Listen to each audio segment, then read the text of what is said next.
सत् श्री नारायण तुम पुरुषोत्तम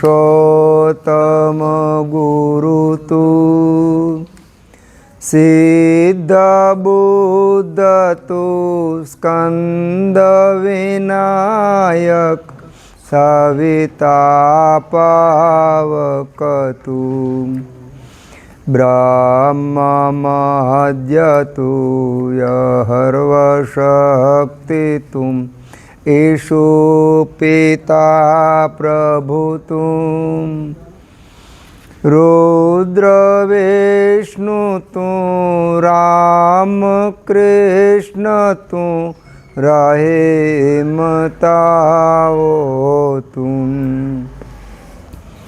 वासुदेव गो विश्वरूप तू चिदानंद हरि तू अद्वितीय तू अकाल निर्भय आत्मलिंग शिव तू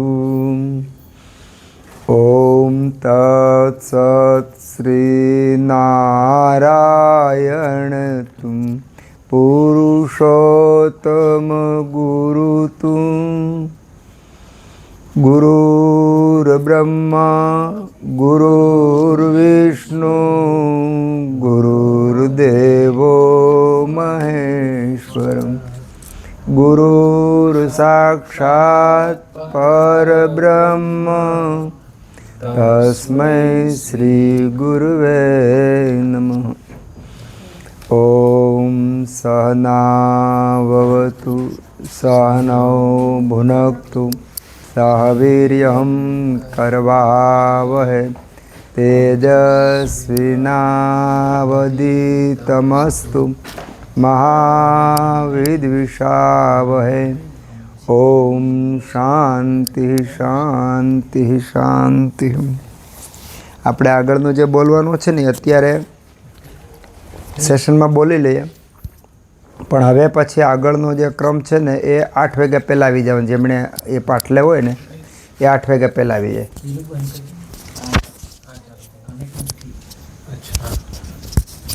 હું બોલે સમજાણું કે આપણે રિવિઝન જે કરવું હોય ને દરરોજનું તે 8 વાગ્યા પહેલાં થઈ જવું જોઈએ. એટલે જેને રિવિઝન કરવું એને વહેલું આવી જવાનું. ચાલો પહેલો શ્લોક. રાગાદિરોગાન સતતાનુશક્તાન શેષકાય પ્રસૃતાન શેષાન ઔત્સુક્ય મોહા રતિદાન જગાન યો પૂર્વવૈદ્યાય નમોસ્તુ તસ્મૈ યો પૂર્વવૈદ્યાય નમોસ્તુ તસ્મૈ બ્રહ્મા સ્મૃત્વાયુષો પ્રજાપતિમ અજિગ્રહમ સો અશ્વિનૌ તૌ સહસ્ત્રાક્ષમ સો ત્રિપુત્રાદિકાન મુનિન તે અગ્નિવેશાદિકાસ્તેસ્તુ તંત્રાણી તે નિરે આયુઃ કામયમાનેન ધર્માર્થ સુખ સાધનમ આયુર્વેદોપદેશેષુ વિધેય પરમાદરઃ કાય બાલ ગ્રહોર્દ્વાંગ શલ્ય દ્રષ્ટાંજરાવૃષાન અષ્ટાવંગાનિ તસ્યાહુ ચિકિત્સાયેષુ સંશ્રિતા વાયુ પીતમ કફશ્ચેતિ ત્રયો દોષ સમાસતા વિકૃતા વિકૃતા દેહમ જ્ઞંતિ તે વર્તયંતિ ચ તેર્નોપિરન્નાભ્યો રધો મધ્યોર્ધ્વ સંશ્રયા યો રાત્રિ ભુક્તાનામ તેંત મધ્યાદિગા ક્રમાદ તૈર્ભવેદ વિષમસ્તીક્ષ્ણો મંદશ્ચાગ્નિ સમે સમ કોષ્ઠક્રૂરો મૃદુર્મદ્યો મધ્ય સ્યાતે સમૈરપી શુક્રેવા વિષક્રિમં તશ્ચ તિસ્ર પ્રકૃતયોઃ ઇન્નમદ્યોત્તમા પૃથક સમધાતુ સમસ્તાશુ શ્રેષ્ઠ નિંદ્યા દ્વિદોષજા વૃક્ષ લઘુ શીત ખર સૂક્ષ્મ ચલો નીલમ 5 વાર બોલવાનું તત્ર વૃક્ષ લઘુ શીત ખર સૂક્ષ્મ ચલો નીલમ બધા જોરથી બોલો તત્ર વૃક્ષ લઘુ શીત ખર સૂક્ષ્મ ચલો નીલમ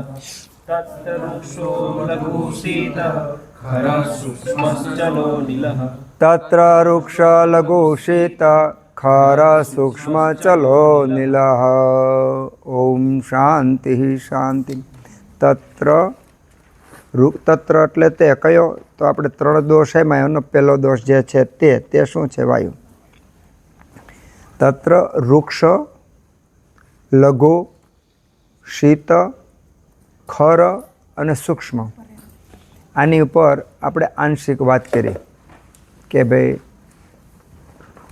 વૃક્ષ ગુણ છે ખર ગુણ છે શીત ગુણ છે એનો પોતાનો ગુણ એ હોવાનું કારણ એનાથી થતા રોગો અને એનાથી મટતા રોગો માની લો શીત ગુણનું અધિક સેવન કરવાથી રોગો મટે અને શીત ગુણનું અધિક સેવન કરવાથી રોગો થાય એમ બધા રોગો સાપેક્ષમાં છે કઈ પ્રકૃતિ કઈ ઋતુ કયા આહાર વિહાર સાથે ક્યારે એનું સેવન કરવામાં આવે છે એ પ્રમાણે એના ગુણોનું પ્લસ પોઝિટિવ અથવા નેગેટિવ અસર થાય તત્ર વૃક્ષ લઘુ શીત ખર સૂક્ષ્મ ચલ અનિલ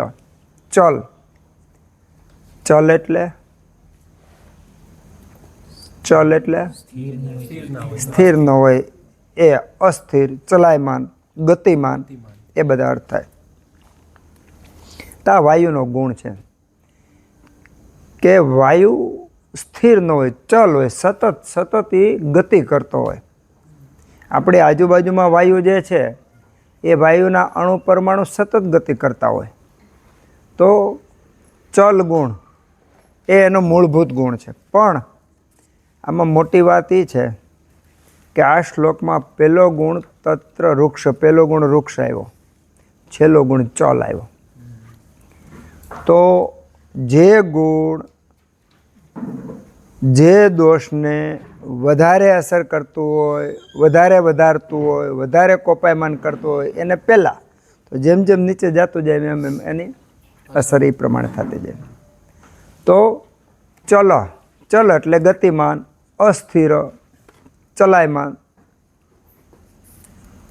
એવો અર્થ આપણે કરી શકાય પણ એ પણ સાપેક્ષમાં છે ચલ ગુણ છે પણ સાપેક્ષમાં છે માની લ્યો કે એક ચલ ગુણમાં એક ગતિ કરતું હોય ને બીજી વધારે ગતિ કરતું હોય તો એ વધારે ચલ છે તો પૃથ્વીના અણુ પરમાણુ જે છે પૃથ્વી મહાભૂતના એના સાપેક્ષમાં જલ મહાભૂતના જે અણુ પરમાણુ છે એ વધારે ચલ હોય જલની સાથે અગ્નિ હોય તો અગ્નિના જે અણુ પરમાણુ છે એ જલ કરતાં વધારે ચલાયમાન હોય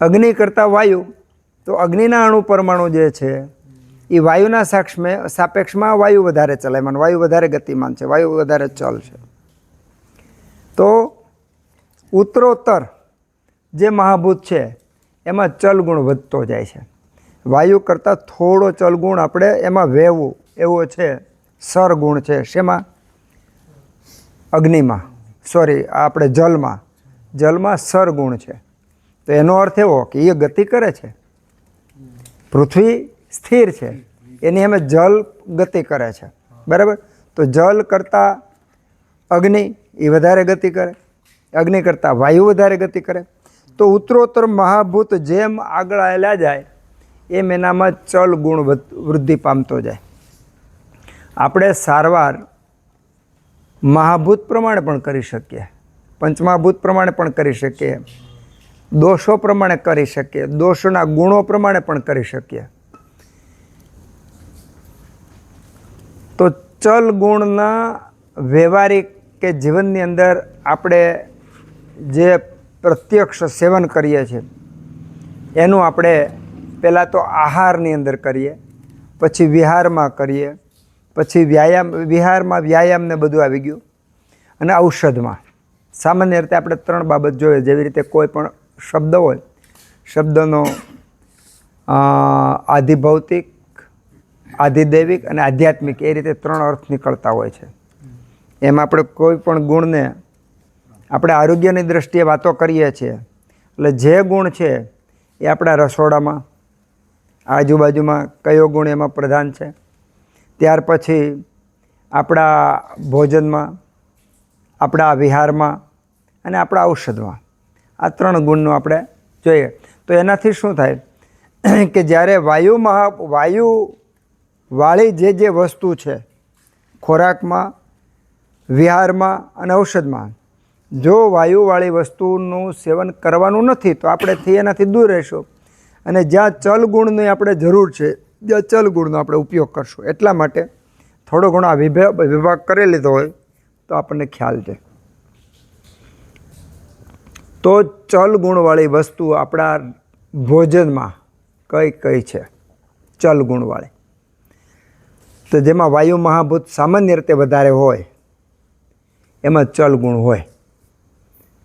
ઘણીવાર વસ્તુ સીધી આપણને ચલ ગુણવાળી દેખાતી ન હોય, પણ એના સંયોગે કરીને કાં તો પોતે ચલ ગુણ વધારે અથવા એ ઉદ્દીપક તરીકે કામ કરે ચલ ગુણ વધારે. દાખલા તરીકે આપણા ભોજનની અંદર વાયુ પ્રધાન ખોરાક કયા કયા છે કે જેનાથી વાયુ વધે? કયા કયા છે? તો આથાવાળી વસ્તુ છે એ વાયુ વધારશે. પછી જે વાલ છે, વટાણા છે, કઠોળ છે, એ બધા વાયુ વધારે છે.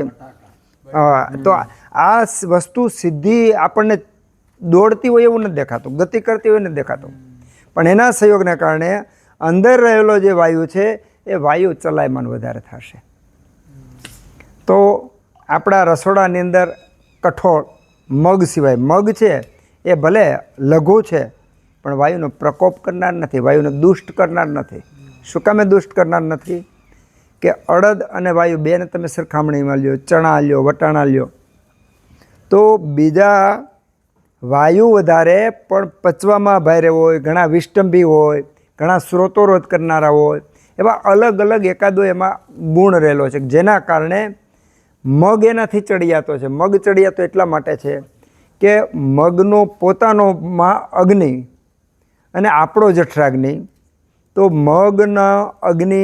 મગના અણુ પરમાણુને આપણો જઠરાગ્નિ બહુ સારી રીતે, સહજ રીતે, કોઈ પણ પ્રકારની એનર્જી વધારેની વેડફા વગર પાચન થઈ જાય એવું છે.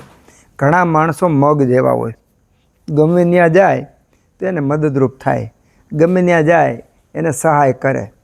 તો ઘણા માણસો મગ જેવા હોય, ઘણા માણસો બીજા કઠોળ જેવા હોય કે જ્યાં જાય ત્યાં એ વાયુ કરે, પોતે શાંતિ ન લે, શાંતિ ન લેવા દે. તો મગ એટલા માટે મગ કઠોળ હોવા છતાંય મગના પોતાનો અગ્નિ આપણા જઠરાગ્નિની અંદર તરત જ ઓતપ્રોત થઈ જાય અને સુચારુ રૂપે પાચન થઈ જાય એવો હોવાને કારણે મગ છે એ વાયુનું અનુલોમન કરનારો છે. તો ચલ ગુણ ઔષધમાં કે આહારમાં ઘણીવાર આપણને જોવા નહીં મળે સીધા, પણ એની હાજરી માત્રથી શરીરની અંદર રહેલા વાયુના ચલ ગુણનો વધારો કરે. હવે ચલ ગુણનો વધારો કરે તો કાંઈ વાંધો નથી, એને રોકી શકાય. પણ જે ચલ ગુણ છે એને દુષ્ટ કરે, એને વિકૃત કરે, એનો રોધ કરે, તો એ પાછો રોગ કરે. વધે ને તો એને રોકી શકાય, કારણ કે એના વિરોધી ઔષધોથી તરત કંટ્રોલ થાય. પણ જ્યાં વાયુ દુષ્ટ થાય એટલે વાયુ બગડે, પછી વાયુ રોકાય, પછી વાયુ ક્યાંક સ્ત્રોતોમાં જતો સ્ત્રોતોને જ પૂરી દે, તો આ કામ કોનું છે? બગડેલા વાયુનું છે. આવું થાય તો ત્યાં વાયુનો ચલ ગુણ જે છે એ કોના કારણે બગડ્યો? આવા આહારને કારણે, આવા વિહારને કારણે, આવા ઔષધને કારણે. તો આવા જેટલા આહાર છે એને ઓળખી લેવા જોઈએ. દાખલા તરીકે દહીં છે. દહીં છે એ વિષ્ટંભી છે. વિષ્ટંભી એટલે સ્રોતોરોધ કરનાર છે. જે છિદ્રો હોય ને, છિદ્રો બરાબર સામાન્ય રીતે વાયુનું આવાગમન ને બધું થતું હોય, પણ દહીંનો એક ગુણ એવો છે કે જે સ્રોતોરોધ કરનાર છે, વિષ્ટંભ કરનાર છે. એના પરિણામે વાયુ ત્યાં રોકાય. ઘણા બધા તમે જોશો તો દહીં ખાવાને કારણે ઘણાને દુખાવા વધી જતા હોય, સોજા આવી જતા હોય. તો એનું કારણ છે અંદર વાયુ તો બગડેલો છે જ, પણ આવા આહારનું સેવન કરવાને કારણે એનો વાયુ વધારે બગડ્યો. ઘણા આહાર એવા છે કે જે વાયુનું અનુલોમન કરનાર છે. તો એ વાયુનું અનુલોમન કરનાર છે એનો અર્થ એવો કે વાયુને પોતાની ગતિ તો સતત હોય. ક્યાંય પણ વાયુ હોય, આપણી બહાર પર્યાવરણમાં વાયુ હોય તો પણ ભલે, આપણા શરીરની અંદર વાયુ હોય તો પણ ભલે, ઔષધિની અંદર વાયુ હોય તોય ભલે, કે બીજા કોઈ પશુ પક્ષી પ્રાણી કે વનસ્પતિમાં વાયુ હોય તો ભલે. તો વાયુ સતત ગતિમાન છે. વાયુ સતત ગતિમાન છે. એનો સીધો સાદો દાખલો લેવો હોય તો આપણે આપણા શરીરની અંદર તમે જુઓ તો સતત આપણા વિચારો ચાલુ છે. સતત. કારણ કે વાયુનો એક ગુણ છે વિચાર ગ્લાનિ કારકમ. વિચાર કરનાર કોણ છે? વાયુ છે. ગ્લાનિ કારકમ, દુઃખ ઉત્પન્ન કરનાર છે. આપણે અહર્નિશ સતત સુખી નથી. 24 કલાક સતત આનંદ, સતત સુખ મળતું હોય એવો દિવસ આપણો નથી જતો. એનું કારણ શું છે? કે વાયુ છે જ, પણ એ વાયુ કાં તો બગડેલો છે, કાં દુષ્ટ થયેલો છે, કાં સ્રોતોરોધ કરનાર છે. હવે આ વાયુની અંદર જ સુખની પરિભાષા સમાયેલી છે. કારણ કે વાયુ છે એ ગ્લાનિ કારકમ છે. એ કયો વાયુ ગ્લાનિ કારકમ છે? કે વાયુ વૈધો હોય તો, એ જ વાયુ સમ હોય તો સુખદાયક છે. એ જ વાયુ સમ હોય તો સુખદાયક છે. જે વાયુથી ખેડૂત પોતાના પાકની લણણી પછી સાફ સફાઈ કરવા માટે જે વાયુ ઉપયોગી થતો હોય, એ જ વાયુ જો વિકૃત થાય તો પાકને આડો પાડી નાખે, પાકનો નાશ કરી નાખે. આ વાયુના પોતાના ગુણો છે. તો વાયુની અંદર રહેલો ચલ ગુણ છે એ ચલગુણ સતત ગતિમાન છે. ગતિમાન હોવાને કારણે એ સતત નવા અણુ પરમાણુનું સર્જન કરી શકે છે. કારણ કે એ એક જગ્યાએથી બીજી જગ્યાએ વસ્તુને પહોંચાડવા માટે ધક્કો મારે છે, એવું કહી શકાય. ગતિ આપે છે. જ્યાં સુધી ગતિ ન આપે ત્યાં સુધી નવા કોષોનો વિકાસ ન થાય, નવી રાસાયણિક પ્રક્રિયાઓ ન થાય, નવી જૈવિક ક્રિયાઓ ન થાય. અને નવી જૈવિક ક્રિયાઓ ન થાય તો સડો ઉત્પન્ન થાય, અને આ સડો ઉત્પન્ન થાય એટલે મૃત્યુ થાય, નાશ પામે. જ્યાં ચલ ગુણ રોકાણો, દુષ્ટ થયો, સ્રોતોરોધ કે કોઈ પણ થયું, ત્યાં વાયુમાં સોજો આવે, ત્યાં અંગોમાં પાક થાય, ત્યાં અંગોમાં દુખાવો થાય, ત્યાં અંગોમાં કંઈ વિકૃતિ આવે. હવે જે અંગોમાં વિકૃતિ આવતી હોય, જે અંગોમાં રોકાવાને કારણે, પિત્તના સંયોગને કારણે પાક થતો હોય, અને ત્યાં જો વાયુને હવળો કરવામાં આવે, વાયુનું અનુલોમન કરવામાં આવે, એના ચલ ગુણને યોગ્ય દિશામાં ગતિ આપવામાં આવે, તો જ્યાં દુખાવો થાય છે, જ્યાં શૂન્યતા આવે છે, જ્યાં સર્ક્યુલેશન બંધ થઈ ગયું છે, જ્યાં સડો થાય છે, એ રોકાય જાય, બંધ થઈ જાય. શરીરના ઘણા બધા એવા રોગો છે કે જ્યાં આવા પ્રોસેસ થાય છે. એવા પ્રોસેસ થાય છે ત્યારે આપણે શું કરીએ છીએ કે જે તે અવયવની સારવાર કરવા માટે લાગી પડીએ છીએ. એક અવયવની સારવાર કરીએ તો એ અવયવ તો બરાબર સારો થઈ જાય, તો એ સારો થયો ને ત્યાં બીજા 2 અવયવ બગડે. તો 2 અવયવ બગડવાનું કારણ શું? કે જે વાયુનો ચલ ગુણ પ્રાકૃત અવસ્થામાં હોવો જોઈએ એને બદલે એ વાયુનો ચલ ગુણ વિકૃત ગતિ કરે છે, અથવા રોધ એટલે રોકાય છે, અથવા સ્વરોતો રોધને કારણે ત્યાં ફરીવાર પાછું રિબાઉન્ડ થાય છે. તો વાયુના ચલ ગુણને કારણે આરોગ્ય રહેલું છે, એ જો પ્રાકૃત હોય તો, અને વાયુના ચલ ગુણમાં વિકૃતિ હોય તો ત્યાં રોગો ઉત્પન્ન થાય છે.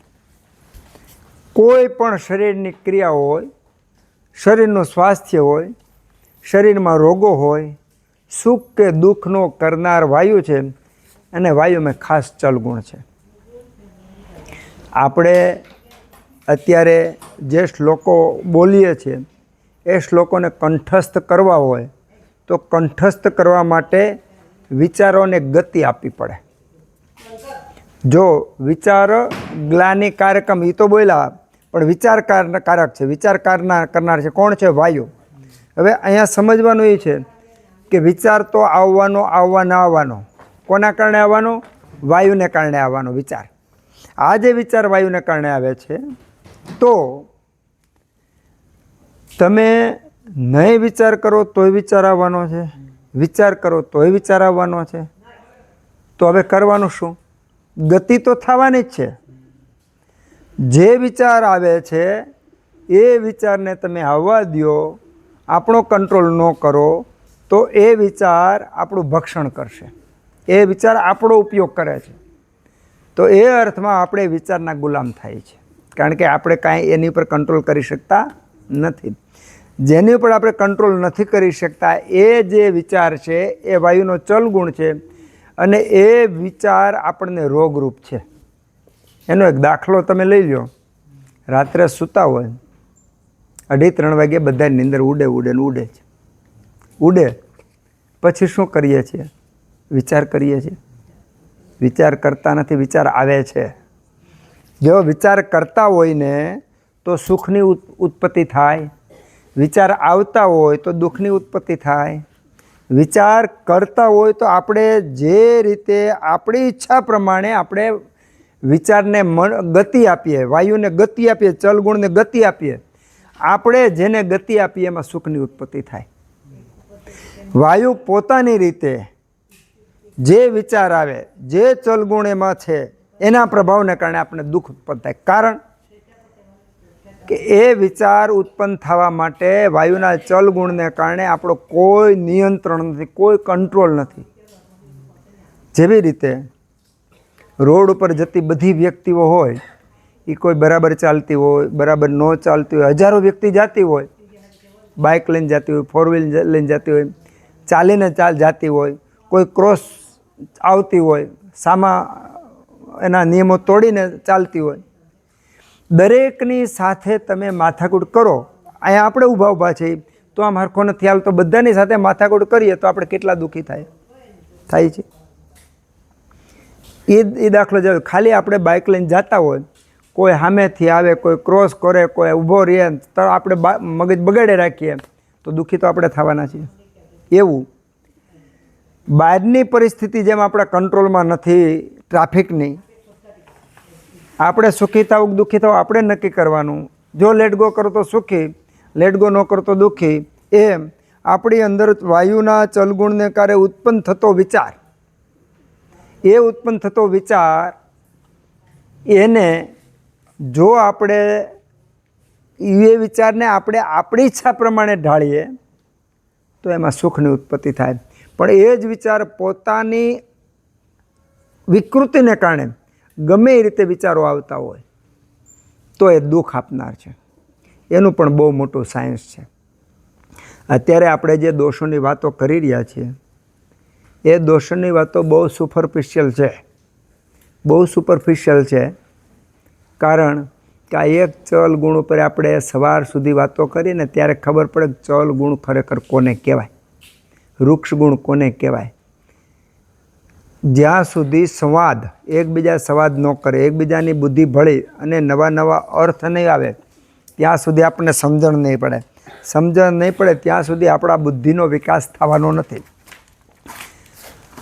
તો આ જે વિચાર ઉત્પન્ન થાય છે એ વિચારને જો આપણે આપણી ઈચ્છા પ્રમાણે વિચારને ઉત્પન્ન કરીએ, એને ગતિ આપીએ. જો ગતિ આપીએ તો એ સુખકારક છે. કોની જેમ છે? દાખલા તરીકે ઘોડો છે.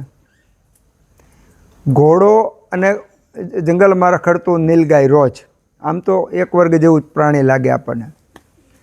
રોજ છે કોઈ પણ પ્રકારના નિયંત્રણ વગરનું નીલગાય, કોઈ પણ કંટ્રોલ વગરનું પ્રાણી છે.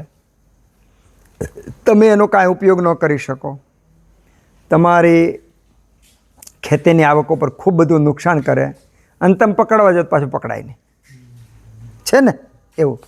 એની જગ્યાએ તમે તૈયાર કરેલો ઘોડો હોય કે જેને ટ્રેનિંગ આપી હોય, એક ઇશારો કરો તો ઊભો રહીએ, એક ઇશારો કરો તમને બેસવા દે, બીજો ઇશારો હપ બાપા કરો એટલે તરત ચાલવા માંડે. તમે ચાલતા ચાલતા બીજા શબ્દો બોલો એટલે એની ચાલ બદલી જાય. તો આ એક ટ્રેનિંગ આપવાથી ઘોડા જેવું ઘોડો, પોપટ જેવો પોપટ, બિલાડી કે કૂતરો, સિંહ, દીપડો, દરેક વ્યક્તિ કે વસ્તુમાં ટ્રેનિંગ આપવાથી એનો તમે સદુપયોગ કરી શકો છો, એને તમે વાપરી શકો છો અને એ આપણને સુખદાયક છે. જે ગાય રખડતી હોય એ ગાય રખડતી હોય અને ત્યાં એની ડિલિવરી થઈ જાય તો કુદરતી રીતે જાય તો એ ગાય તમને વ્યક્તિગત રીતે કોઈ દૂધ આપનાર કે નહીં બને.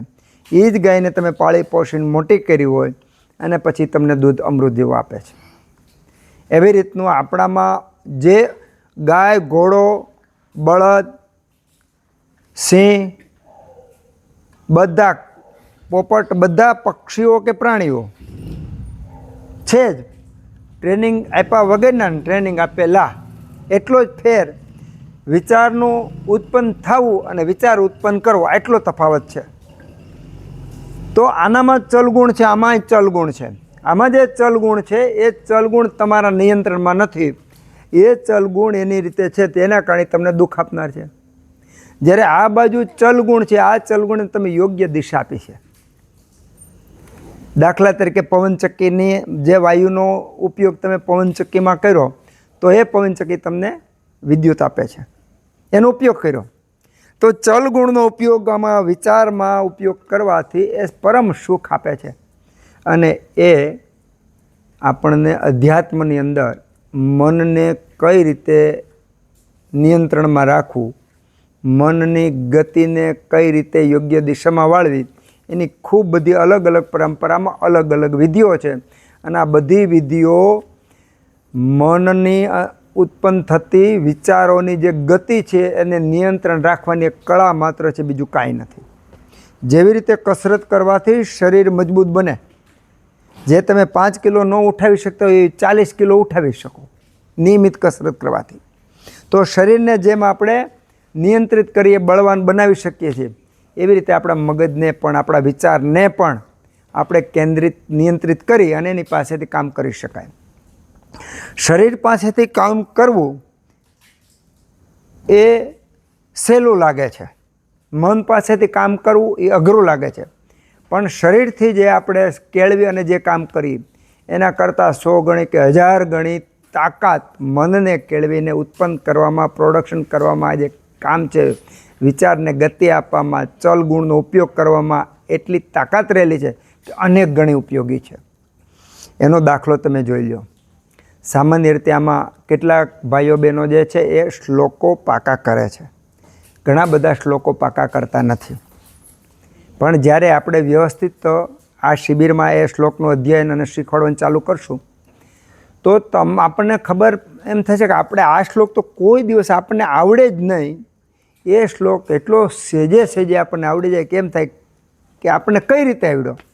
એનો સીધે સાધો અર્થ એવો થયો કે આપણે આપણા જીભ દ્વારા ઉચ્ચાર કર્યો, મનના વિચાર દ્વારા, વાયુની ચલ ગતિ દ્વારા એને યોગ્ય દિશા આપી અને પરિણામે ધીમે ધીમે ધીમે કરતાં એ શ્લોક આપણને કંઠસ્થ થયો. તો યાદશક્તિ વધારવી હોય તોય ચલગુણનો ઉપયોગ કરવાનો, ધ્યાન કરવું હોય તોય ચલગુણનો ઉપયોગ કરવાનો, સમાધિમાં જવું હોય તોય ચલગુણનો ઉપયોગ કરવાનો, શરીરને તાકાતવાળું બનાવવું હોય તોય ચલગુણનો ઉપયોગ કરવાનો, હિંમત વધારવી હોય તોય ચલગુણનો ઉપયોગ કરવાનો. તો ચલગુણ એમ કહી શકાય કે સર્વે સર્વા છે. વાયુ, કફમ, વાયુ અને કફ બેય છે ને એ પંગુ છે. કફમ પંગુ, પિત્તમ પંગુ, બે હાથ પગ વગેરેના છે. કફ છે એ ક્યાંય જઈ નહીં શકે. કફમ પંગુ, પંગુ હાથ કફ છે ગતિ નથી કરી શકતો. પિત્તમ પંગુ, પિત્ત પણ ગતિ કરી શકતો નથી. પંગવો મલ ધાત્વ, મળ અને ધાતુ એ પણ પંગુ છે, એને પણ હાથ પગ નથી, એ પણ ક્યાંય ગતિ કરી શકતા નથી. કફમ પંગુ, પિત્તમ પંગુ, પંગવો મલ ધાત્વ, આ બધા પંગુ છે. વાયુના યત્ર નિયતે, વાયુ એને જ્યાં લઈ જાય છે, જ્યાં ચલગુણ છે, જે વાયુના યત્ર નિયંતે, વાયુ જ્યાં એને લઈ જાય છે, તત્ર ત્યાં કઈ રીતે લઈ જાય છે? તો મેઘવત, વાયુ જેવી રીતે વાદળાઓને પોતાની ગતિથી એક વાદળાને બીજી બાજુ લઈ જાય છે અને યોગ્ય દિશા આપે છે અને વરસાદ પડે છે. તો વાદળા તો એના જ છે, પણ એ વાદળાને એક દિશાનો પવન આવે છે અને એના વાતાવરણમાં ફેરફાર કરે છે અને યોગ્ય દિશા આપીને એમાંથી વરસાદ ઉત્પન્ન કરનાર કોણ છે? વાયુ છે. વાદળા તો એ જ છે, એની અંદર ભેજ રહેલો જ છે, એની અંદર પાણી રહેલું જ છે, પણ એમાંથી વરસાદ આવતો નથી. વાયુની સુયોગ્ય ગતિ થાય તો એમાંથી વરસાદ આવ્યો. એ જો સુયોગ્ય વ્યવસ્થિત હશે તો વૃષ્ટિ થાય, નહીંતર અનાવૃષ્ટિ થાય, અતિવૃષ્ટિ થાય. ગમે એવી વૃષ્ટિ થવાનું કારણ કોણ છે? વાયુ છે, વાયુનો ચલગુણ છે. એટલે ચલગુણ આપણને દેખાય નાનો, પણ સૃષ્ટિની તમામ ક્રિયાઓ ચલગુણને આધારિત છે. એટલે આપણી ચિકિત્સાની અંદર, આપણા આરોગ્યની અંદર વાયુના ચલગુણને નાનો આંકવાની જરૂર નથી. જેમાં જેમાં વાયુ પ્રધાન છે એવા એવા આહાર, જેમાં વાયુ વિકૃત થાય છે એવા આહાર, જેમાં વાયુ રોકાય છે એવા આહાર, એનો વિભાગ કરવો પડે. તો વાયુને યોગ્ય ગતિ સામાન્ય રીતે આપનાર કોણ છે? તો આપણે મગ વગેરે કહી શકશું. પછી વાયુનું અનુલોમન કરનાર ખરેખર તો સૃષ્ટિનો વાયુ ઉપરની દિશામાં ગતિ કરે. સૃષ્ટિનો વાયુ ક્યાં ગતિ કરે? ઉપર.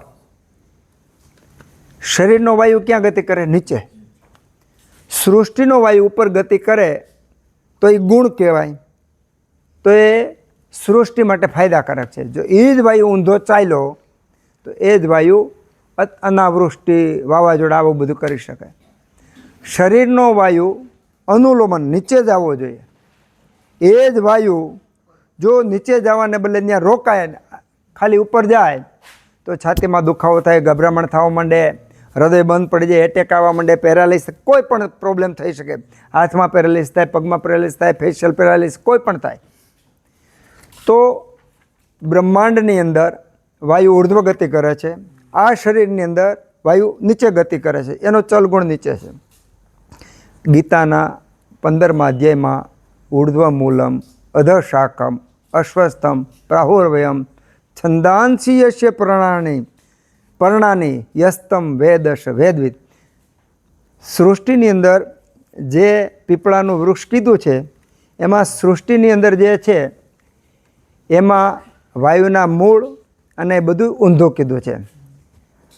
ઉર્ધ્વ મૂલમ જેના મૂળ ઉપર છે, અધ શાખમ જેની શાખા નીચે છે, ઉર્ધ્વ મૂલમ અધ શાખા, છંદાંસી યસ્ય પર્ણની જેના પર્ણો છે એ ચારે બાજુ ફેલાયેલા છે, આસપાસ ફેલાય છે. છંદાંસી યસ્ય પર્ણની યસ્તમ વેદશ વેદે આવું કીધું કે ઉર્ધ્વ મૂલમ જેના મૂળ ઊંચે, એવો આ સંસાર છે. આ સંસાર છે. તો સંસારમાં વાયુની ગતિ ઉપર જાય છે, શરીરમાં વાયુની ગતિ નીચે જાય છે. આ વાયુની ગતિ નીચે જાય તો એ પ્રાકૃત, દાખલા તરીકે તમને ગેસ થયો હોય, ગભરામણ થયો હોય, છાતીમાં દુખાવો થતો હોય તો તમે હિંગ અને નમક ભેગું કરીને લઈ લો એટલે તરત વાયુ શાંત થઈ જાય. શું કામ વાર શાંત થયો? કે એની અંદર વાયુને અનુલોમન કરવાનો ગુણ છે, વાયુને યોગ્ય દિશા આપવાનો ગુણ છે, એટલા માટે. તો આપણા રસોડાની અંદર જે વાયુ પ્રધાન ઔષધો છે અથવા વાયુ પર કામ કરનારા ઔષધો છે, આહાર છે, એમાં વાયુને પહેલાં તો કોઈ પણ પ્રકારની કર્યા વગર ખાલી મદદ કરનારા ઔષધો કેટલા? તો ઘણા બધા છે. એમાં આપણે મગ પહેલાં લેશું, પછી આપણે મેથી લેશું, પછી આપણે ધાણા લેશું, આ બધા આહાર આપણે લેશું.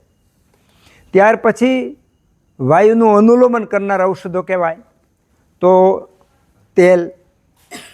તેલમાં તલ તેલ આવે, સરસવ તેલ, આ બધા તેલ આવે. પછી નમક, મીઠું છે એ વાયુનું અનુલોમન કરશે. હિંગ વાયુનું અનુલોમન કરનાર છે. પછી મરી એ અગ્નિમાં ભૂત વધારી અને વાયુને યોગ્ય ગતિ આપનાર છે, એટલે અગ્નિ વધારનાર છે. એના કારણે વાયુ એ અગ્નિને મદદરૂપ છે. ત્યાર પછી શૃંગવેર એટલે કે આદુ છે એ પણ આદુમાં ઉષ્ણ ગુણ છે, પણ એટલું બધું ગરમ નથી. તો જેના કારણે વાયુ પ્રકોપ પણ પામતું નથી, કફની વૃદ્ધિ પણ થતી નથી, પિત્તનો પ્રકોપ થતો નથી અને અગ્નિદીપન થાય છે. એટલા માટે જેમાં પહેલાં આદુ અને સિંધાલુણ અવશ્ય ખાધા પહેલાં. શું કામે? કારણ કે નમકની અંદર વાયુનો અનુલોમન ગુણ છે. શૃંગવેર એટલે આદુની અંદર વાયુનો અગ્નિદીપનનું કર્મ રહેલું છે. તો ખાધેલું બરાબર સુયોગ્ય રીતે પાચન થાય એટલા માટે જેમાં પહેલાં આદુ અને સિંધાલુણ ખાવાનું. તો આપણા રસોડાની અંદર હવે વાયુને બગાડે એટલા એવા આહાર કયા કયા છે? તો પેલું આપણે કઠોળ બધા લઈ લીધા. હવે પછી ઋતુ પણ લેવી જોઈએ. જે માની લો વર્ષા ઋતુની અંદર વાયુ વધારનારા, જે શિયાળામાં વાયુ વધારનારા, ઉનાળામાં વાયુ વધારનારા અને વર્ષા ઋતુમાં વાયુ વધારનારા હોય તો એમાં એના ગુણો બદલતા રહેશે. દહીં છે તો દહીં ખરેખર તો દીપન પાચન છે, રુચિ વધારનાર છે, પણ એનામાં એક ગુણ છે વિષ્ટંભી, સ્રોતોરોધ કરનાર છે, એટલે વાયુને રોકે છે. એટલા માટે આપણે એમ કહી શકાય કે જો એ જ નમકને, એ જ મીઠાને એમાં પાછું તમે હિંગ, સંચળ નાખી દો તો એ જ દહીં છે એ પાછું અનુલોમનું કામ કરવા માંડે. આપણને અત્યારે સામાન્ય રીતે ડાયરિયા એટલે કે ઝાડાનું બધું બહુ વધારે થતું હોય તો ઝાડા વધારે થતા હોય અને એને રોકવા માટે સામાન્ય રીતે તમે એકદમ રોકો તો અંદર ગેસ્ટ્રાઇટિસ થઈ જાય. પણ એને જો જીરાનું ગોળવું દહીંની અંદર જીરું શેકી અને એનો પાવડર કરીને નાખો તો એ જ દહીં છે એ એના પ્રવાહને રોકે છે અને અગ્નિદીપન પણ કરે છે અને પોતાના સ્થિર ગુણને કારણે વાયુનો જે ચલ ગુણ છે એને અટકાવે છે. આ સામાન્ય રીતે આપણા રસોડાની અંદર રહેલા આહારની વાત કરી વાયુવાળા. હવે વાયુને રોકનારા, ચલ ગુણને રોકનારા ઔષધો, ચલ ગુણના વિરુદ્ધ આહાર કયો છે? તો ચલ ગુણની વિરુદ્ધ આહાર કયું છે? ઘી, ગોળ, દૂધ, ખજૂર, આ બધા ઔષધો કેવા છે કે જેમાં ચલ ગુણ હોય. તમારો વાયુ બહુ સ્પીડથી ભાગતો હોય ને તો રોકવા માંડે. હવે આ ચલ ગુણ ઉપર જો આપણને ખબર પડી જાય, ભાઈ 9 થાય લઈ સારો કરી દઈએ, આ ચલ ગુણ ઉપર આપણને ખબર પડી જાય ને તો તમને એમ થાય કે આપણે બીજા કોઈ ગુણની જરૂર નથી, આ ચલ ગુણ ઉપરથી જ આપણે બધી ટ્રીટમેન્ટ કરી શકીએ. તો દાખલા તરીકે કોઈની અંદર બોલવાની બહુ પેલી થઈ ગઈ કે શાંત જ ન રહેતો હોય, બહુ બોલ કરતો હોય, તો આવી પરિસ્થિતિ હોય અને એને આપણે શાંત કરવો હોય તો શું કરવાનું? તો એમાં એક જ થાય કે વાયુના જે ચલ ગુણ છે એ ચલ ગુણનો વિરોધી ગુણ કયો? તો એ ચલ ગુણનો વિરોધી વસ્તુ આપણા રસોડામાં કઈ છે? તો હાથ વગી જો કોઈ વસ્તુ જોતી હોય તો એ વસ્તુ છે આપણી પાસે ઘી દૂધ. હવે જેનામાં ચલ ગુણ વધી ગયો છે એ ચલ ગુણ શરીરનો હોય તોય ભલે, વાક એટલે વાણીનો હોય તોય ભલે, બીજો ચલ ગુણ હોય તોય ભલે, એને રોકવા માટે આપણે ઘી અને દૂધનો વધારે ઉપયોગ કરવા માંડો, ખજૂરનો વધારે ઉપયોગ કરવા માંડો તો આ શું કામ કરશે? એના ચલ ગુણનો દૂર કરશે, તો ઓટોમેટિક એની ચિકિત્સા થઈ જશે. તો રોગની દોષની ચિકિત્સા કરવા કરતાં પણ વધારે ઊંડી ચિકિત્સા કરવી હોય તો એના ગુણની ચિકિત્સા કરવાની. જેને ગુણની ચિકિત્સા કરતાં આવડી ગયું તે માસ્ટર ગણાય. કારણ કે આપણે વાત થઈ હતી કે વાયુના જે ગુણો છે એમાંથી કયા ગુણને કારણે એનો વાયુ વધ્યો છે એટલું જો આપણે નિદાન કરી શકીએ તો સારવાર કરી બહુ સારી થઈ. કારણ કે આ બાજુ આપણી પાસે આખી લાઈન છે, આહારની છે, વિહારની છે, ઔષધની છે, તૈયાર જ છે. બધી પેટી તૈયાર જ છે, ઇમરજન્સી સારવાર તૈયાર જ છે. પણ આપણને કમસે કમ ખબર તો હોવી જોઈએ ને કે ભાઈ આ સાપ જે બાઇટ કર્યું છે એ ટોક્સિક છે કે નોન ટોક્સિક, એ તો પહેલાં ખબર પડવું જોઈએ. ટોક્સિક થયા પછી આપણે એની પર કામ કરી શકીએ. એમ જો કોઈ રોગ હોય, રોગમાં દોષ ને દોષમાં ગુણ, કયા ગુણને કારણે કયો દોષ પ્રકોપ પામ્યો છે, તો જો ચલ ગુણને પ્રકોપ પામ્યો હોય તો એના વૃક્ષ સ્નિગ્ધ કે બીજી કાંઈ વિચાર કરવાની જરૂર નથી. ચલના વિરોધી આપણી પાસે છે, એની ટ્રીટમેન્ટ કરી શકીએ. તત્ર વૃક્ષ લઘુ શીત ખર સૂક્ષ્મ ચલ. આ ચલ આ ગુણો કોના છે? અનિલના છે. અનિલ એટલે વાયુ. વાયુના એટલા ગુણો છે કે જે ગુણોનું સેવન કરવાથી વાયુ વધે છે.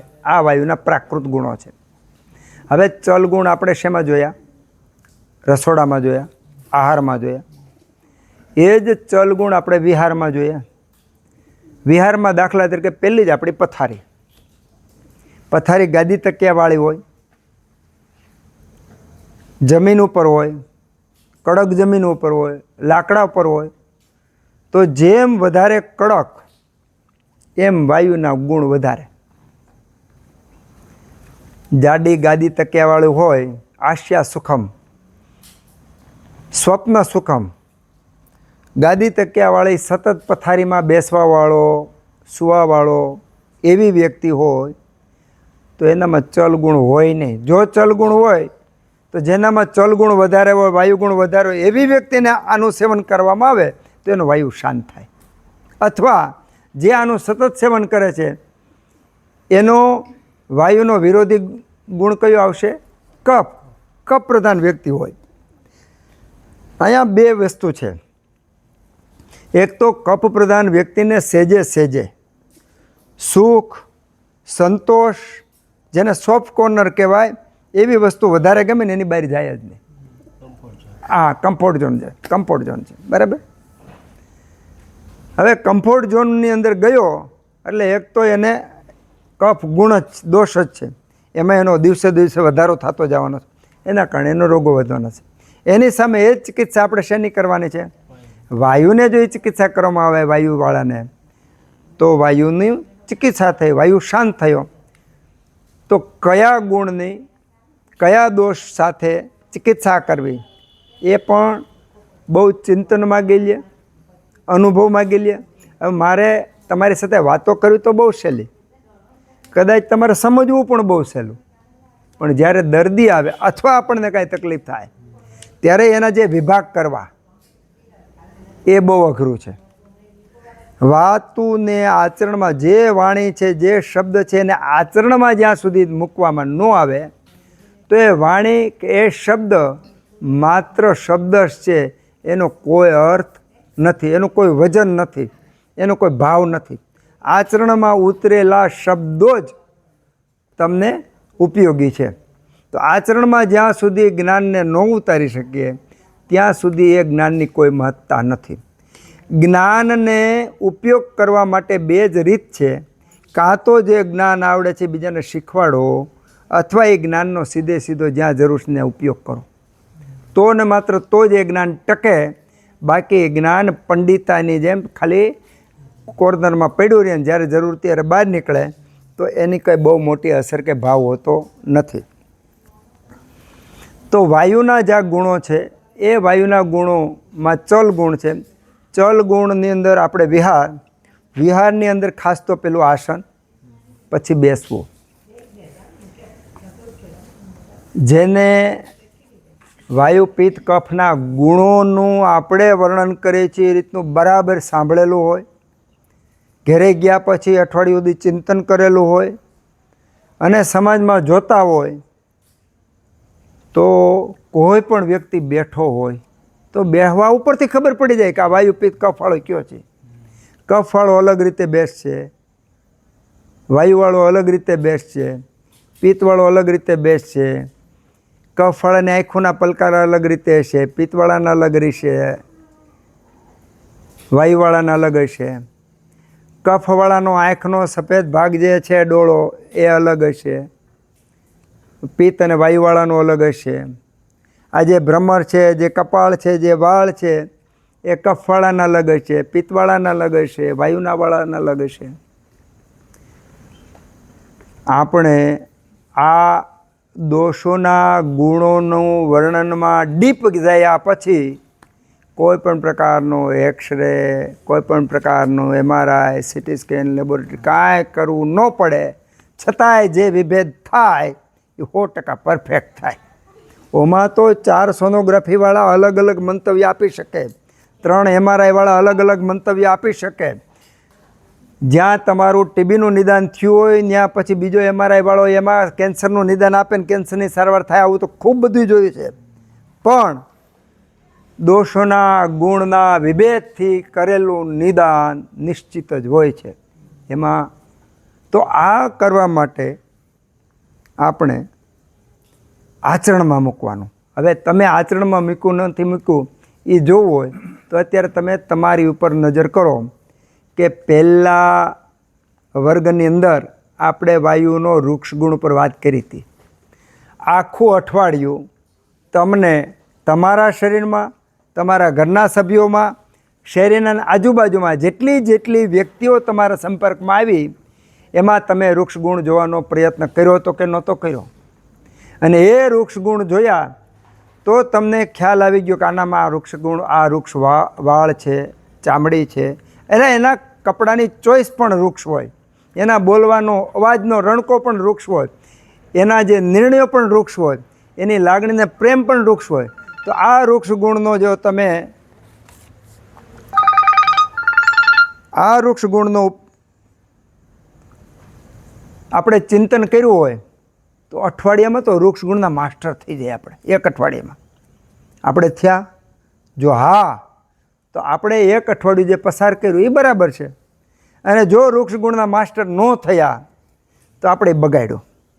આમાં આવવાવાળા આટલી બધી વ્યક્તિઓ છે વર્ગની અંદર, એમાંથી કોઈ વ્યક્તિ આ અઠવાડિયાનો સદુપયોગ કરે છે, કોઈ વ્યક્તિ આ અઠવાડિયામાં બગાડે છે. એનો અર્થ એવો થયો કે એક બાજુ આપણે કીધું કે વિચાર તો ઉત્પન્ન થાય છે, એક વિચાર ઉત્પન્ન થાય છે ને એક વિચાર ઉત્પન્ન કરે છે. ઉત્પન્ન થાય એ દુઃખ આપે છે, ઉત્પન્ન કરે એ સુખ આપે છે. એમ 7 દિવસમાં આપણે જે ચિંતન કર્યું શીખીને એ જ્યાં આપણે સરખાવતા ગયા, ચિંતન દ્વારા સરખાવતા ગયા, શીખી ગયા, તો એક પ્રકારનું પરિપાક આવ્યો અને આપણું જે જ્ઞાન છે એ ચોક્કસ સત્ય થયું. કદાચ આપણે 1 અઠવાડિયું કે 2 અઠવાડિયે વેડફી નાખ્યા એવું બની શકે, પણ હવે ન વેડફાઈ જોઈજો. કારણ કે આ વર્ગની અંદર ચાલતા તમને ખ્યાલ આવશે કે ઘણા બધા તો એટલા બધા આગળ વ્યા જશે ને કે હું જે બોલું છું એના કરતાં એનું ચિંતન અનેક ગણું આગળ નીકળી ગયું હોય 6 મહિના, વર્ષ, 2 વર્ષ પછી. અને ઘણા એવા હશે કે જે પોતે જ્યાં હશે ત્યાં જ હશે, ત્યાંથી આગળ નહીં હાલે. એનું કારણ એ છે કે જેવી રીતે વિચાર ઉત્પન્ન થાય છે, વિચાર ઉત્પન્ન કરીએ છીએ, એ બેમાં જેટલો તફાવત છે એટલો તફાવત આપણે પસાર કરેલો સમય, એનો વિભેદ, એનો ઉપયોગ, એનું દર્શન, એનું સ્પંદન, એની સંવેદના કેટલા અંશે આપણે કરી શકીએ છીએ એના આધારે આપણા ઉપયોગનો કે આપણા ફાયદાનો આધાર છે. એના સિવાય કોઈ પણ પ્રકારનો આપણી પાસે રસ્તો નથી કે જેમાં આ વચ્ચેના જે સમય છે એનો ઉપયોગ કરી શકીએ. એટલા માટે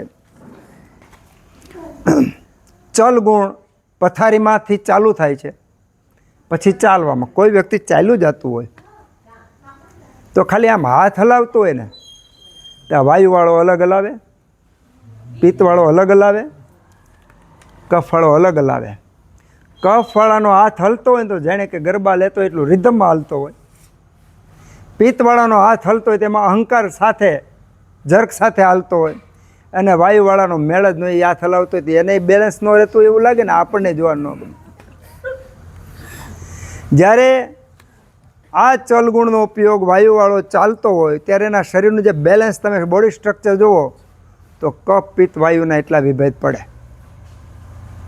એના પગના પગલાં જમીન ઉપર પડતા હોય તો જમીન ઉપર પગનો સ્પર્શનો જે પ્રકાર છે એના ઉપરથી આપણે કફ પિત્તને વાયુ ઓળખી શકીએ.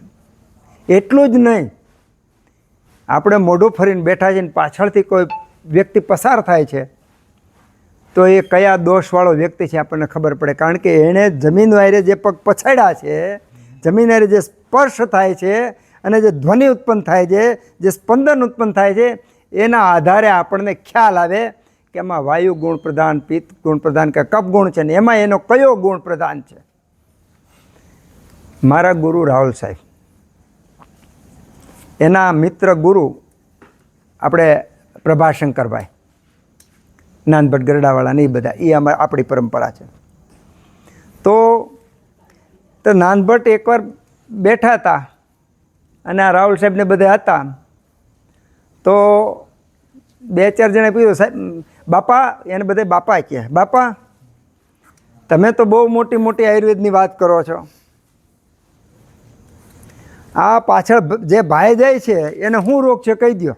હવે એ બેઠા હતા, આગે આડી વંડી હતી 7-8-10 ફૂટની, અને પાછળ એક ભાઈ જતો હતો. જોઈજો, આ દોષના ગુણની અંશાંશ કલ્પના સમજવાથી શું થઈ શકે. બાપા કે સાંભળવું છે તો ક્યાં બોલો, એને પથરી છે, પથરી. એને ઊભો રાખ્યો, જોયું તેને પથરી હતી. તમને સમજાણું? આ આયુર્વેદ છે. એને પથરી છે, પથરી. નાનભટ્ટ બાપા. હવે બીજો દાખલો, આ તો મારા ગુરુ પાસે સીધું સાંભળેલું ને એણે જોયેલી વાત કરું છું કે એક પતિ પત્ની એની દીકરીને લઈને આવ્યા અને બધાને સામાન્ય રીતે કહે ભાઈ હાલો ભાઈ આને ત્રિફળા આપી દો, આને હરડા આપી દો, આને સોઠ આપી દો, આને એટલું આપી દો, 500 રૂપિયા, 200 રૂપિયા, 100 રૂપિયા લઈ લે. આવી રીતે વાતું બધું હાલતું હોય, જે કાંઈ હોય તે. તો ઓલું દંપતી એની દીકરીને લઈને આવે ને એમ થયું બાપા જ્યારે નવરા થાય ને ત્યારે વાતું કરી. સામાન્ય રીતે દર્દી આગો બેઠો હોય અને આ બેઠા બેઠા દવા બંધાઈ જાય, દર્દી હાલતો થઈ જાય. સામાન્ય આ એની પરંપરા. ત્યાં જોવું, ઉપર નીચે હાથ ફેરવાનું, જે કંઈ કરવું એ કંઈ ત્યાં હતું નહીં, કરતા નહીં. એટલે મને એમ થયું કે નહીં, બાપા અમને બરાબર પ્રશ્નો પૂછે, અમને તપાસે અને પાકું નિદાન કરે ને તો અમને મજા આવે એમ. તો બાપા એની દવા બોલ્યા તો કે નહીં બાપા એમ નહીં, થોડીક વાર ભલે બધાને દવા દીધી પણ અમને છેલ્લે આપજો, પણ અમને પ્રશ્નો. તો બધાથી તો બાપા કે તમે ભલે દવા આપો પણ આને તકલીફ શું છે એમ દીકરીને સાંભળવા જોઈએ. હજી દર્દી તો આખું બેઠો છે. તો કે રહેવા દે, તો દવા લઈ જાય, બીજું કાંઈ નથી કરવાનું. નહીં નહીં બાપા કયો આને તકલીફ શું છે? તને કીધું ને તું દવા લઈ જા, સારી થઈ જાય પછી તારે બીજું શું છે? તો કે નહીં, કે બોલો. તો કે આને 4 મહિનાનો ગર્ભ હતો ને આને પડાવી નાખ્યો છે 2 મહિના પહેલાં. હવે મા બાપને ખબર જ નહોતી, દીકરીએ ઘર પડાવી નાખ્યો હતો. એણે આ પડાય સાચી પાડ્યું. આ જ્ઞાન આવ્યું ક્યાંથી? આ જ્ઞાન આવ્યું દોષોના ગુણો છે એ ગુણોની અંશાંશ કલ્પના સમજવાથી અને સંભાષાથી. આવી રીતે આપણે જે સંભાષા કરીએ છીએ, આ સંભાષાથી બુદ્ધિ આવે અને સંભાષા વગર બુદ્ધિ જ ન આવે. સંભાષાથી જ બુદ્ધિ આવે. આવા તો ડાંગ આવામાં આપણે શિબિરમાં જઈએ ને તો તમે એટલા અનુભવી ત્યાં વૈદ્યો બેઠા છે. આજે આપણે બાપાની વાત કરીએ એવી વાતો તો આજની તારીખમાં આપણે ત્યાં જોઈએ છીએ. તમે આવો ત્યારે ખબર પડે. તો આ વસ્તુ ઘણીવાર તમે પાટી પેન લઈને બેસશો તો શીખવા નહીં મળે. એ ક્યાં મળે? તમને એકવાર જાણવા મળી, પછી તમે ચિંતન ચાલુ કર્યું, પછી એના પ્રયોગો ચાલુ કર્યા, પછી ગુરુઓ પાસે શીખવાનું ચાલુ કર્યું, અલગ અલગ વ્યક્તિઓ પાસે શીખવાનું ચાલુ કર્યું. ગામની વૃદ્ધ વ્યક્તિ હોય, ગૌચારો એટલે કે ભરવાડો હોય, બધાય પાસે શીખતા એક ત્રીજું નેત્ર ખોલે, વિવેક બુદ્ધિ ખોલે, જ્ઞાન ખોલે. અને ત્યાર પછી જે જ્ઞાન થાય એ જ્ઞાનની અંદર જે આનંદ આવે એ જ્ઞાન નિર્મળ હોય, નિર્ભેળ હોય, એમાં અહંકાર ન હોય, એમાં અભિમાન ન હોય. તો વાયુના બધા જે ગુણો છે એ બધા ગુણો દુઃખરૂપ લાગે જો વિકૃત થાય તો, જો અતિ વધે તો. અને આ બધા ગુણો આરોગ્યપ્રદ છે કે જો યોગ્ય રીતે યોગ્ય પ્રકૃતિની અંદર યોગ્ય માત્રામાં હોય તો. જેવી રીતે શરીરની અંદર વાયુ સુખાકારી છે, એવી જ રીતનું પૂરા બ્રહ્માંડમાં પશુ પક્ષી પ્રાણી માત્રમાં પણ આ જ ગુણો લાગુ પડે છે. તો આ વાત થઈ આપણે આસનની, આ વાત થઈ આપણે ચાલવાની, આ વાત થઈ આપણે ચલગુણ વાયુનો. હવે વાયુમાં જ્યાં પૂર્વ દિશાનો પવન હોય એ વૃક્ષ કહેવામાં આવે છે. વાયુ ઉત્તર દિશાનો, પશ્ચિમ દિશાનો, અલગ દક્ષિણ દિશાનો, પૂર્વ દિશાનો, અલગ અલગ પ્રકારનો જે વાયુ જે છે એ અલગ અલગ ગુણો બતાવતું હોય છે. તો પૂર્વ દિશાના વાયુમાં વૃક્ષ ગુણ વિશેષ હોય છે, ચલ ગુણ વિશેષ હોય છે. એના કારણે શરીરની અંદર વૃક્ષતા પણ વધારે આવે છે, નબળાઈ પણ વધારે આવે છે. જમીનની અંદર રહેલા જે પાકો છે જલ્દી પાકી જાય છે. સામાન્ય રીતે પૂર્વ દિશાનો પવન ચાલુ થઈ જાય એટલે ખેડૂતને ત્યાં મગફળી એ હોય તોય અધૂરા મહિને હોય તોય પાકી જાય. તો આ વાયુનો પ્રભાવ છે. તો કઈ દિશામાંથી પવન આવે છે એ પવનના આધારે અસર થતી હોય છે.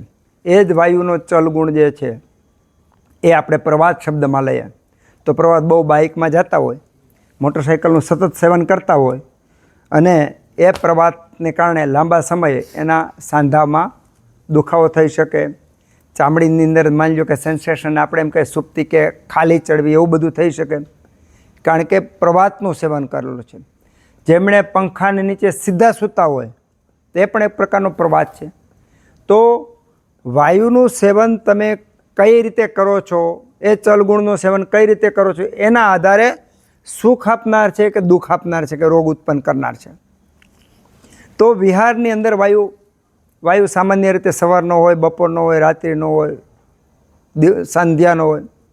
તો દરેક વખતના વાયુ અલગ અલગ હોય. શિયાળાનો, ઉનાળો, ચોમાસું દરેક વખતના વાયુના ગુણો અલગ અલગ હોય છે. તો આ વાયુના ગુણોમાં કોઈ વખત વૃક્ષ ગુણ પ્રધાન હોય છે, કોઈ વખત ચલ ગુણ પ્રધાન હોય છે, કોઈ વખત એમાં સૂક્ષ્મ ગુણ પ્રધાન હોય છે.